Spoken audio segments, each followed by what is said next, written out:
اور انہوں نے اس جو ہے وہ بڑے کام کی جو ہے ایک محتم بشان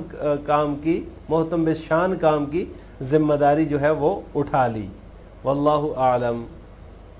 لہٰذا آج کے سبق کا خلاصہ یہ ہوا کہ ہم نے حضرت ابوبکر صدیق رضی اللہ تعالیٰ عنہ کی طرف سے تردد کے اظہار کا جو جواب ہے اس کی تفصیل پڑھی ہے، ان کی طرف سے جو تردد کا اظہار ہوا تھا اس کا جو جواب ہے اس کی تفصیل پڑھی ہے۔ آخر میں آپ سے دو سوال ہیں۔ حضرت ابوبکر صدیق رضی اللہ تعالیٰ عنہ کو جمع قرآن میں تردد کیوں ہوا؟ نمبر دو، حضرت ابوبکر صدیق رضی اللہ تعالیٰ عنہ نے حضرت عمر کو جمع قرآن کے مشورے کے جواب میں کیا کہا؟ ان دونوں سوالوں کا جواب آپ نے کمنٹ باکس میں دینا ہے۔ السلام علیکم ورحمۃ اللہ وبرکاتہ۔